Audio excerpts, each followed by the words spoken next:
A rogue planet is on a collision course with Earth. This isn't a drill. In just minutes, I'll show you exactly what happens when an entire world slams into ours, and why this cosmic disaster is more likely than you think. For now, our solar system is a model of cosmic order, a predictable clockwork of planets, all bound by gravity to our sun, tracing graceful, stable orbits that have persisted for billions of years. We know this dance. We can plot the position of Jupiter 1,000 years from now.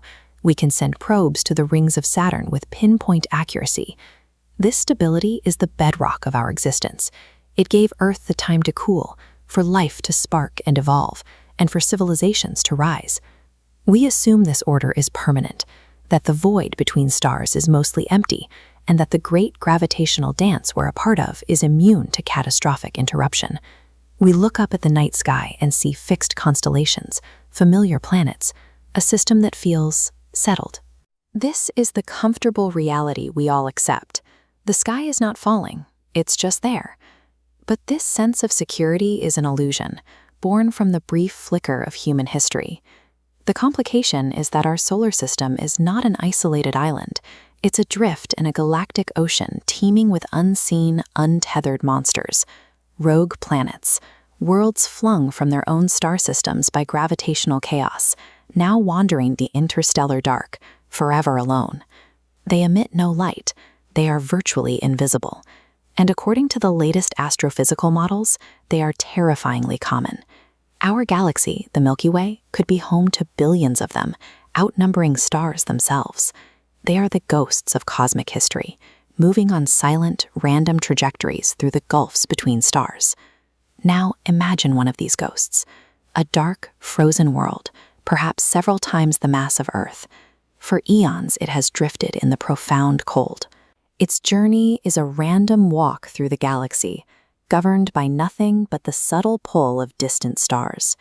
And by the purest, most devastating bad luck, its path is now intersecting ours. The first complication is one of detection. We wouldn't see it coming until it was far too late. It has no sun to illuminate it. By the time its gravity began to noticeably perturb the outer comets of the Oort cloud, it might already be within a few years of impact.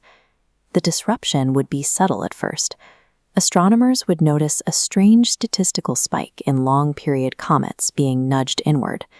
The orbits of the outer planets, especially Neptune, would show minute, inexplicable wobbles. The data would be confusing, contradictory. Then the pieces would snap together into a picture of utter horror. A massive, unseen object is already here, inside our solar system's precincts. It's not approaching, it has arrived. The second complication is gravity. Long before any physical collision, the rogue planet's immense gravity would begin to shred our world. As it closes in, its pull would become stronger than the moon's. Tides would become apocalyptic. Ocean tides hundreds of meters high would scour continents clean. But that's just water. The solid ground itself would begin to tide, heaving the crust up and down in waves of rock, triggering planet-wide earthquakes of unimaginable magnitude. Every volcano on Earth would awaken simultaneously. The sky would darken with ash and debris. Our planet's orbit would be stretched and deformed, yanking us out of the habitable zone. Global temperatures would swing violently from extreme to extreme. The biosphere would collapse in a matter of months. Civilization would end not with impact, but with the relentless, growing squeeze of gravity. Then comes the final complication, the impact itself. We're not talking about an asteroid. This is a planet, a world. Let's say it's a super-Earth, 4 times our mass. The kinetic energy of the collision would be beyond catastrophic. It would be transformative. The moment of contact would be a flash of light brighter than 1,000 suns, vaporizing thousands of kilometers of crust instantly. The shockwave would propagate through the entire Earth, not as an earthquake, but as a liquefying pulse. The mantle would splash like water. Both planets would be utterly destroyed, their cores merging in a frenzy of incandescent magma. The debris from the collision, a mixture of both worlds, would be hurled out into space, some of it coalescing into a torus of molten rock around the sun, a new temporary ring system forged from the ashes of two planets. Earth, as a distinct, living world, would cease to exist. It would be erased from the cosmic ledger in a single, fiery entry. So is this our fate? Is a rogue planet destined to be our end? The resolution lies in the brutal, comforting math of space itself. Yes, rogue planets are common. Yes, they are invisible and deadly. But space is incomprehensibly vast. The distances between stars are so enormous that even with billions of rogue worlds, the chance of one passing through our solar system, let alone on a direct collision course with Earth, is astronomically small within any human timeframe. Think of it this way: firing a single bullet randomly across the entire surface of the Earth and hitting a specific grain of sand. The scale is that extreme. The models suggest a star or rogue planet might pass through the outer Oort cloud every few 100,000 years. But a true collision with Earth? That probability stretches over hundreds of millions, even billions of years. The real resolution, then, is not about dodging a specific bullet. It's about understanding our true place in the cosmos. We are not in a fortified castle. We are on a raft, adrift on a dark ocean where invisible leviathans swim.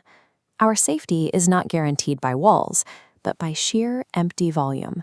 Our solar system's order is not a law. It's a temporary arrangement, a peaceful eddy in a chaotic flow. This knowledge changes everything. It means our survival across geologic time is not a given. It is a statistical improbability that has, so far, held. The dinosaurs met their end from a rock. Our end, should it come from the cosmos, could be from a world. This shifts our perspective. It makes our fragile, stable blue marble not just precious, but almost impossibly lucky. Every day of calm skies and predictable orbits is a day we have won against a universe filled with silent, wandering giants. We search the skies for asteroids, and that is prudent. But the ultimate cosmic disaster, the one we can neither predict nor stop, is already out there, moving in the endless night. It has no name. It needs no light. It is a reminder that in the grand story of the galaxy, planets are not permanent. They are pieces on a board, and sometimes the board is shaken. For now, the shaking is gentle, and the distances are kind. But the clock is always ticking, and in the deep silence between the stars, a piece is always, always in motion.